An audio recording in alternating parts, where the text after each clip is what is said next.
Hi, and welcome to Writing 424 slash Writing 521. Professional writing, technical communication, both. We'll talk about this a little bit. My name is Steve Krause. I'm the person who's going to be teaching this class, and this is probably the longest video that I'll record for the whole semester. I'm not really a big video guy in my online classes, but I wanted to record something to give you kind of a sense of what the class is going to be like and sort of where I'm coming from with it, and a little bit tour of the Canvas site. Okay, so let me start by hitting a couple of highlights on the syllabus itself. Obviously, you should read all this carefully on your own time, but I just want to emphasize a few things. Okay, let me go. When you log into Canvas, you'll see something like this. I'll come back to this part in a second. This is the home page. This is where all the scheduling information is. But let me just talk about the syllabus here a little bit. This is the course description, and you'll see it's kind of like two different course descriptions.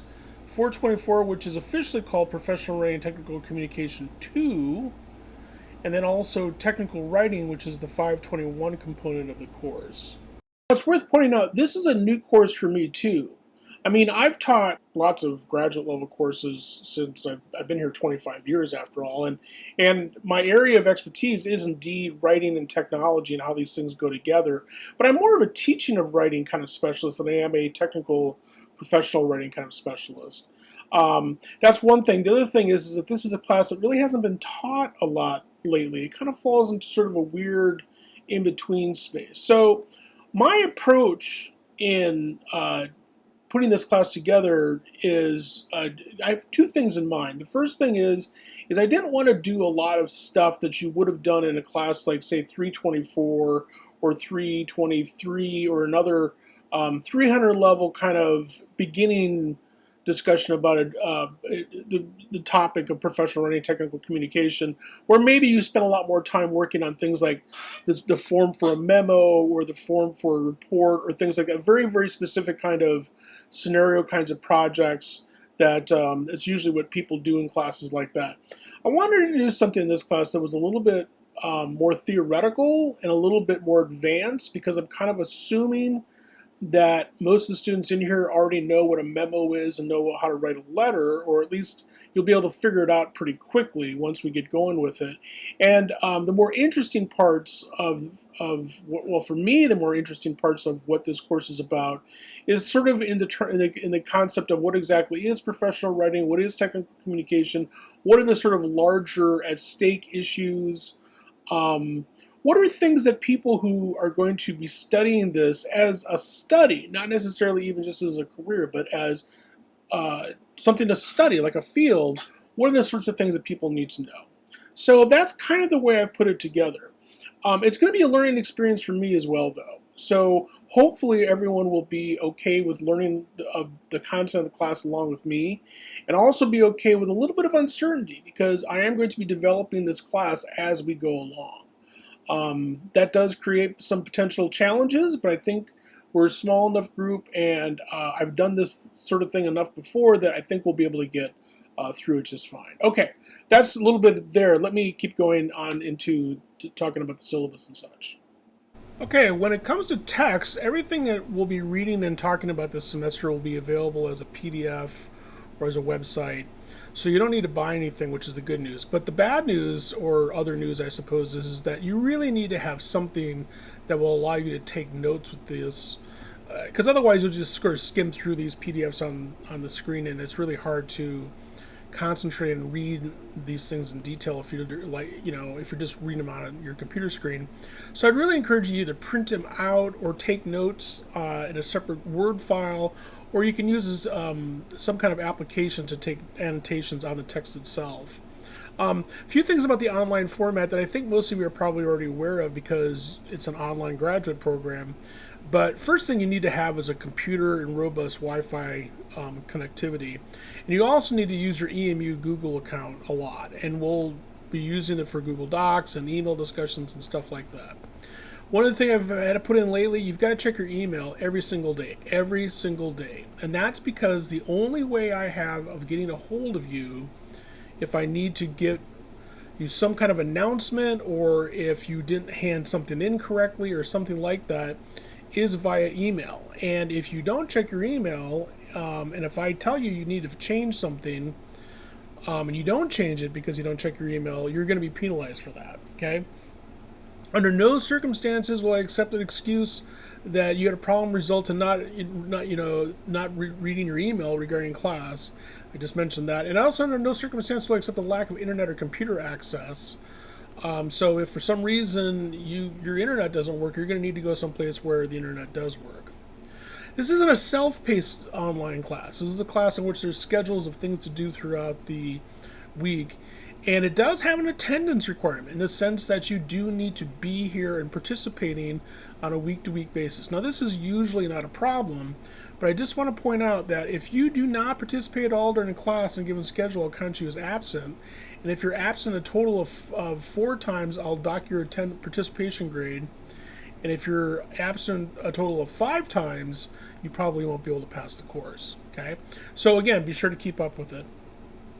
The participation part, I'm not going to go through this all right now. It's a lot less complicated than it may seem when you first read this, but just a couple things to keep in mind. First off, you actually have to do the reading. I think that's kind of a given.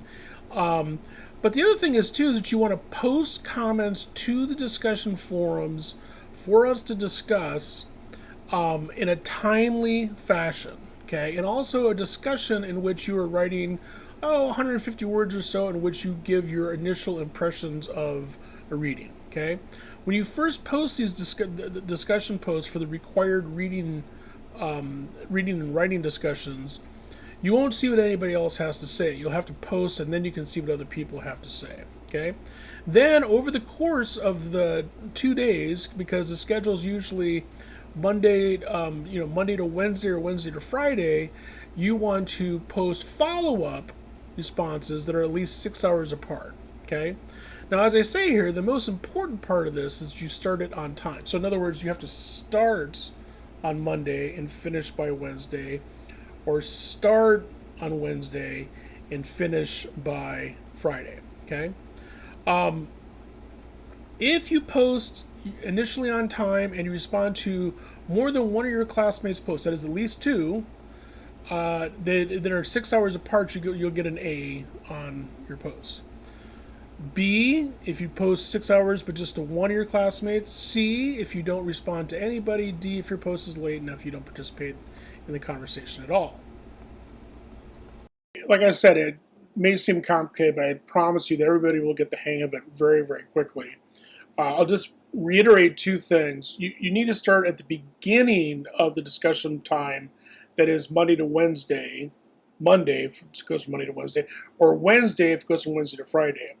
The best analogy I can give for why this starting on time is so important is these discussion posts, or these discussion threads that we're having here, is to replicate the kind of thing we would do if we were in a face-to-face place, right? If we were having this class like in a classroom. And if we were having this class in a classroom, say 75 minutes, there's a pretty good chance that we would start talking about the readings and discussion right away at the beginning of the class. If we just waited until the deadline when things were done, like if we just waited until the last 15 minutes of class to start talking, and then we spent the first hour just sitting there, then all of a sudden everybody starts posting comments and stuff like that. Well, that's not a way to have a discussion. So that's why it's important to start at the beginning. The other reason about the 6 hour thing, the reason why that's important is because I want you to actually read what other people have to say and participate in the discussion, and don't just post and go. And what I mean by post and go is you log in, you make your post, this is what I think of the reading, then you can see other people's comments, you see 2 other comments that other people have made, you make quick posts of those right there, boom, boom, boom, boom, boom, boom, and you're done. That's not really participating in the discussion, okay? So post initially on Monday or Wednesday, then come back to it later that day or the next day, and then come back to it again later that day or the next day. And that way you can see the conversation as it develops, as more people join in. Okay, let me back to the syllabus. Descriptions of the writing projects, and we'll talk a lot more about these as we go, but I do have descriptions of all the assignments right here, and you can go check those out when you want. The Discourse Community and Genre Analysis Project, that's the first one we'll start talking about very soon. The keyword research report and presentation, you'll see what I mean, because I'm going to be relying this semester a great deal on a book called Keywords in technical professional communication that just came out that I think is going to be a really interesting way for all of us to kind of get more up to speed on some of what this course is all about. And then there's a larger group project we'll talk about, the collaborative formal proposal for the Krause Lottery winnings donation project. This is probably the closest thing that you'll do that is a traditional putting together sort of various scenarios and reports as if it were a real on the job sort of experience in this class. So essentially, I will be the client and you will be working for me as you and your group of peers put together a proposal for how EMU should spend the money that I've elected to donate to EMU because I won the lottery. Well, read the assignment, you'll see what I mean. If you're a graduate student in the class, you have one other assignment to do. And I'm assigning this for two basic reasons. One is that I think that graduate students should always have an added experience to make the course different, more challenging, and maybe more pointed towards something that we all need to learn about, right? So that's one reason. And the other reason, in terms of specifics of this assignment, is there's a whole lot more to learn about AI. So graduate students are going to be tasked with creating another presentation similar to the keyword research report and presentation, in which you answer the question or attempt to answer the question of the impact of AI technologies in technical communication professionals in the near future and maybe beyond. Okay. You're going to need to use Google Docs for a lot of these things. Don't turn things in late. And in order to pass the course, you've got to complete all the major parts of the portfolio or major assignments, regardless of the grades that you receive. This is how the grade figures out. This is the fine print. I will just point you briefly to this part about ChatGPT and AI and things like this. You know, I'm not really particularly worried in a class like this about people using ChatGPT to cheat on their assignments because I don't think it would work very well. And in fact, we'll be using some of these technologies to help draft some assignments and do some revisions and stuff like that. That said, you don't want to do something like just take a big, huge chunk of something that AI generated and handed in as an assignment because you'll probably fail. All right, let me turn back to the home and let me just sort of explain how the course as a whole sort of works as what you should be looking at. I'm moving the screen over here just a little bit.